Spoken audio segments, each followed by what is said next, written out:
Hi, good afternoon. Um, Here we are again talking about patient-centric health. My name's Tracey Welson-Rossman. I'm with Journal My Health and my partner in crime, Joyce Griggs, Hi, everybody. running United States of Healthcare. And we are so happy to have Dr. Betsy Bennett back. We had a lot of time prepping for this particular discussion. Dr. Bennett is a licensed psychologist with a PhD in clinical psychology from Vanderbilt University, and she's held multiple academic positions at leading research universities, including a current faculty appointment at the University of North Carolina at Chapel Hill. She has over 20 peer-reviewed publications and extensive experience teaching health professionals, and years of clinical experience with patients suffering from a wide range of illnesses gives her an intimate perspective on the issues facing patients, caregivers, and providers. Dr. Bennett has a YouTube channel, Feeling Better with Dr. Betsy Bennett, and you'll find videos covering topics and skills, and we're going to be dropping a link to that channel soon.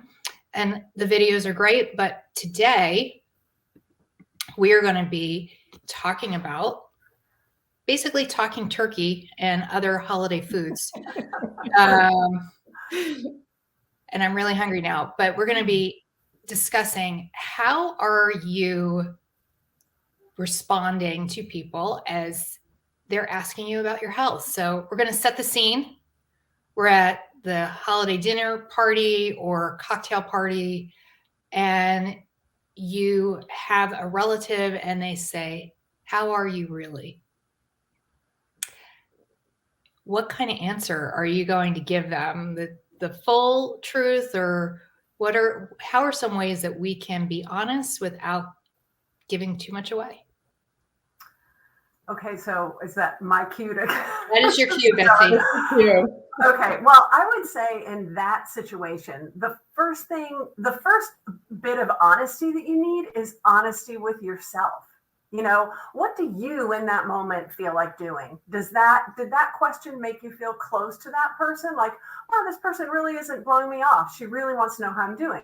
Or do you feel like, oh my gosh, that's so sweet, but I can't get into it right now. I just can't. And so like your first place to go is actually within yourself. You know, what do you want? And then once you know what you want, then it's pretty easy to craft your result or your response. I mean, so imagine that you're like, wow, finally someone's acknowledging that I'm sick. And I'm not just hearing like, you look great when, your kidneys are failing or, whatever. Well, then you might say that person, maybe you don't want everyone at the table to hear like, oh, Aunt Joan, that is so sweet of you to ask. Let's get together like after dinner when we can have a kind of moment and I can fill you in on what's going on. Mm-hmm. Great. Let's say you just don't want to share it, that you're just like, oh, it's going to ruin my day to dwell on it. Then you could say, oh my gosh, Aunt Joan, that is so sweet of you to ask. And I just really appreciate you that you want to know the story. But honestly, there's a lot going on and I don't feel that great. And I kind of don't want to get into it. I was hoping today could be like my escape day. But I promise you, we'll catch up some other time and I'll fill you in. Mm-hmm. And so like in both of those, you build a connection with this person. But you also meet your own needs. Mm-hmm. But Joyce, before you I do have so Aunt Joan knew that you had something going on, but what happens when you meet somebody who doesn't know? When, what's the answer there?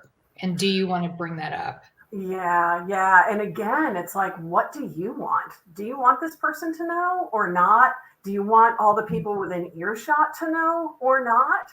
So again, you do that check-in. What do I want? And then you make these determinations about like, well, is this the place? If it is what I want, is this the place that I want to say it?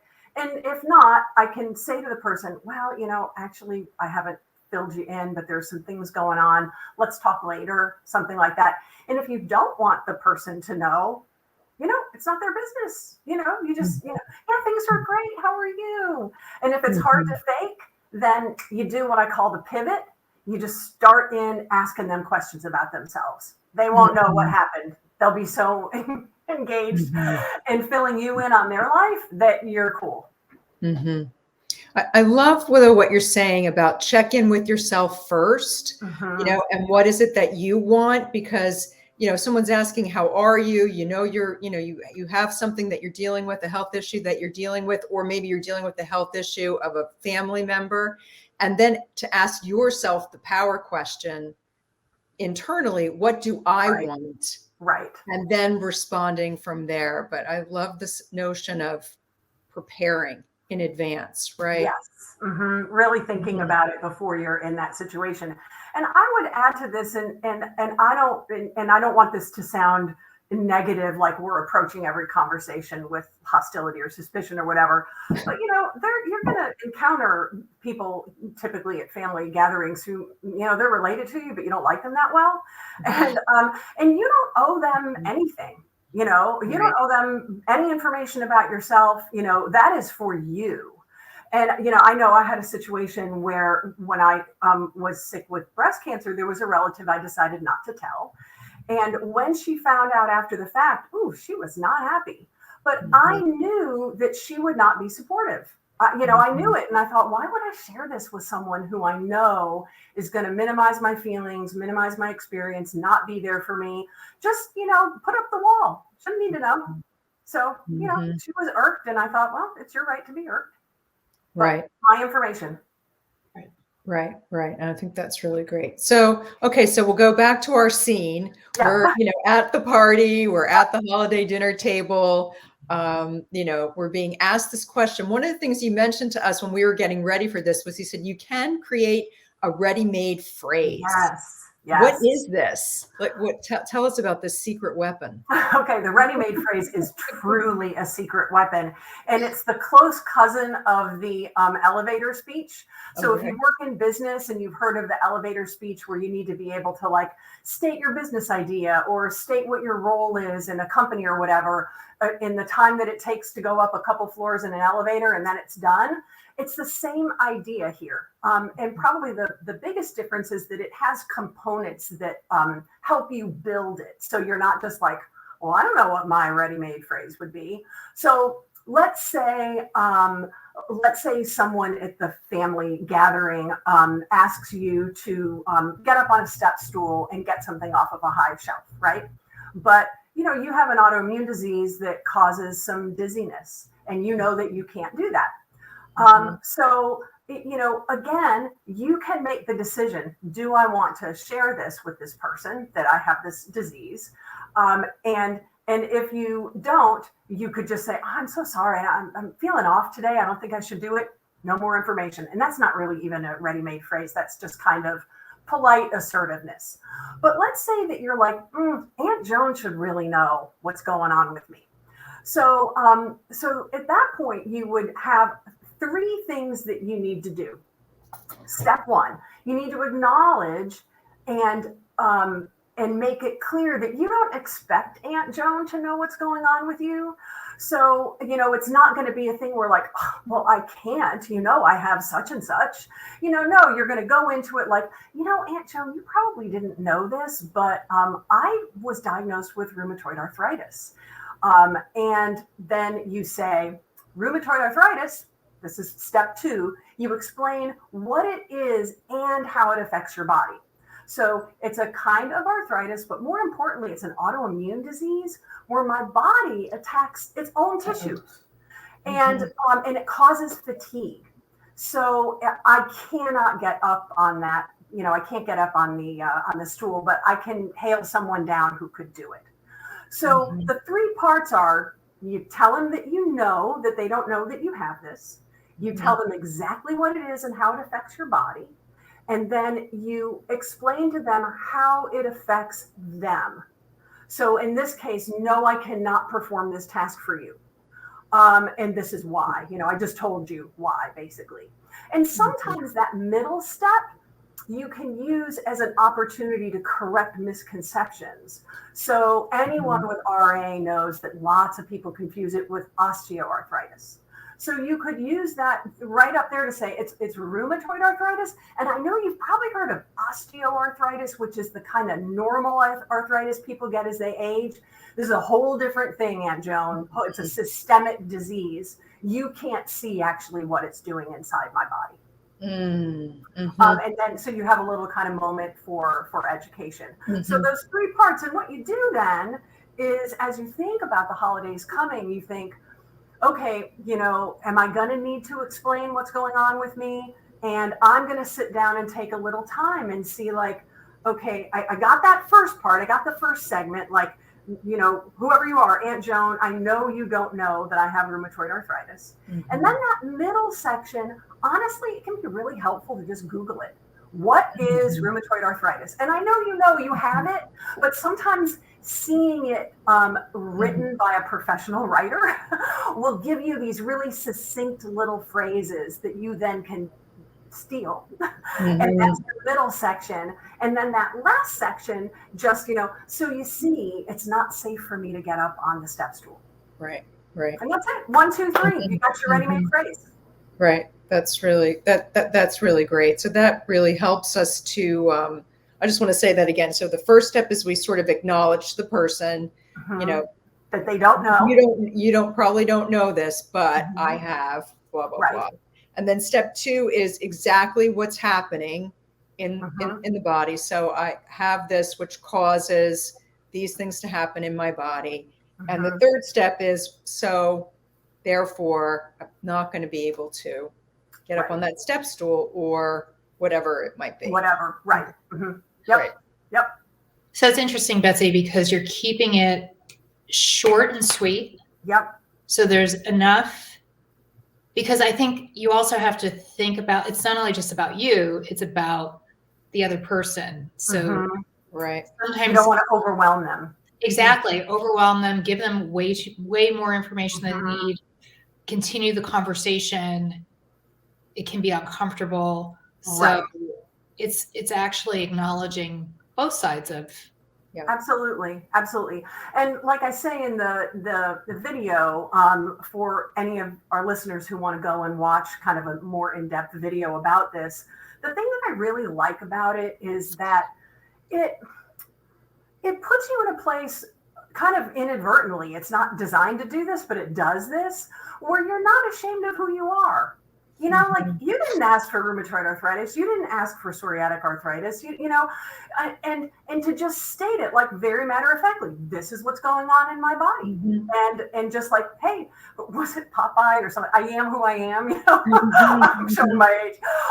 But like, you know what? I'm proud of who I am, regardless of what my body's having to cope with, Yeah. And before we go on, I just want to put a button on this, just ask one sort of follow-up question, because what might happen when you say you probably don't know, and then you tell this person because you want to tell them, there's going to be an empathetic moment where they may have a response, right? Like, I'm really sorry to hear that, or whatever it is. So kind of just, ready yourself, right, for what's going to come back. You might get nothing because they just might be too stunned and unable to respond, but just sort of get ready for whatever's going to happen next. Yes. And when that happens, I think it's really important to not let it derail you. You need to educate this person so that you can get to the step 3. So, you can say, oh, no worries. Let me just tell you what it is and tell you how it affects what I can and can't do. Or, it's cool. Great. So I'll step into a time. It's a little negative, but it's not that negative. When I tell people what's going on, everyone has an opinion of what I should do. Yes.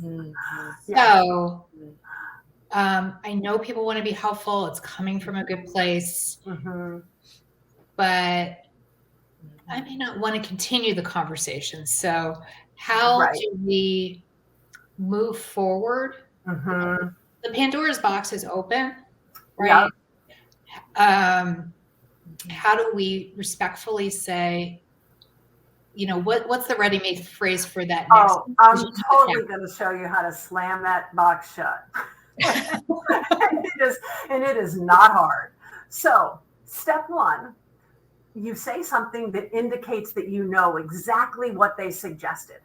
So if they say to you, oh, I heard that, massive doses of vitamin B will cure arthritis.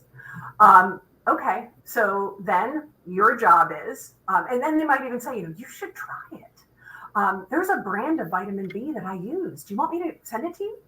And then, and like you said, it's coming from a good place. So now, once again, we got 3 parts. So part number 1 is acknowledge that you heard it. Interesting. High dose vitamin B. So you just reflect it, just whatever it was they said. You want them to feel very certain that you heard it and you heard it in detail. You could even say, high dose vitamin B, and there's a brand that you like. So that person feels very heard right there. And the reason we want to do that is that when people don't feel heard, they keep plowing ahead. So we want them to feel very heard. And then to prevent further plowing ahead is step 2. And step 2 is we tell them a behavior that we're either going to perform relative to the suggestion or that we already have performed. So you could say, you know what? I've got a doctor's appointment in another couple of weeks. I'm going to bring that up with my doctor. Thank you so much. Or you could say, you know what? I read that same thing and I talked about it with my doctor and she said that wasn't going to be safe for me, but thank you anyway. So you've got that behavior. And then lastly, because bam, we want to shut the box. Once again, we pivot. So tell me about this new course that you're taking in your master's degree. So just deflecting. Boom. Yep. Moves talking about themselves. The vitamin B will become a distant memory. Right.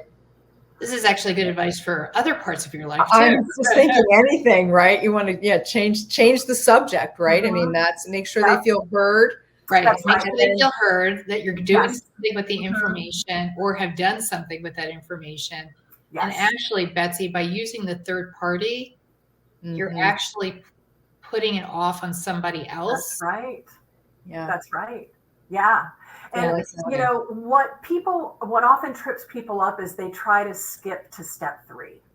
They try to just change the conversation. And if someone really wants to help you, they're not going to let that happen. They're going to keep going. So that's why step 1 and 2 are absolutely critical, because it truly closes the book for that person. Such good advice, because my knee jerk would be go to straight to 3, but you're telling us as an expert in human behavior that if you want to get to 3, just do 1 and 2, and 3 will work. Go. Yep. Well, I mean, the other thing is that you want to. There may be some good advice that is coming, so you don't want to, discard everything. So it allows you to also hear what's going on, but keep it short. Right. That's such a great point, because you may very well want to take that to your doctor because you're like, this is new information. I think this is vitamin B. I can buy it. Right. Could be good for me. Let me find out. Yeah. Great point. So, Joyce, did you have another? No, I mean, the only last thing that I just thought, I know we've talked about it a little bit, but Betsy, just tell us where we can get some more information, because I think you mentioned that you have a video, right, that will walk us through this. Exciting. I do. So I have 2 different videos. I have one on dealing with this kind of, unwanted or unsolicited health advice. And then I have one on explaining your diagnosis, where I go through it a little bit more slowly with a couple more examples in terms of how you can put those phrases together, parts 1, 2, and 3. And they're on my YouTube channel. And I only have a handful of videos on there, so it won't be hard to find. They're clearly labeled. Yeah. And they're great videos. I've been through them. And Becca has put that in the chat for us too. So awesome. Thank you, Becca. Right in there. Betsy, because 20 minutes just flew by like that, and we like to keep ourselves short. Wow. I just want to flip it. We've been talking about you as a person who has the condition. Oops, Joyce just went away. Joyce go? I don't know. Come back. Technology. Hopefully she'll come back. Yes. But just real quick, you're now the person who's been told the information. Do you have a phrase for me so that I can respond back? Well, again, it depends on what you want. So if this is someone who maybe you don't like, or that you don't feel safe around or trusting of or whatever, then you say, oh, I'm so sorry to hear that's going on, and you move on. So just keep it, that's as simple as that. Simple as that. If it's someone where you feel like, oh my gosh, what can I do to help this person? Right. Well, then the thing to say is, again, oh my gosh, I am so sorry to hear this. Is there some way that I can help you out? Is there something you need that I might be able to provide? Because I would love to be able to, just lighten your load in any way that I can. So just, again, short and sweet. Yep. And let that person guide you. Yes. Well, yes. Betsy, again, it's such a pleasure to speak with you. And these are just really practical, helpful hints about protecting yourself. Yes. And also the person who wants to be helpful. Yes. So that you can keep the conversation, and move it back to enjoying the holidays. Yeah. So we're going to say happy Thanksgiving and happy holidays to everyone who's out there and who will be hopefully watching this video post. I'll say this for Joyce, since she's in the internet somewhere. We are going to be back in January. We're going to take a little bit of a break. So thank you so much for joining us. And Betsy, thanks. We'd love to have you back. Awesome. That'd be great. Just to the audience out there, if there are any topics that you want to have us cover as we, continue bringing forward patient empowerment, patient-centric health, please drop us a line. Awesome. So happy Thanksgiving. Happy Thanksgiving. Bye. Bye.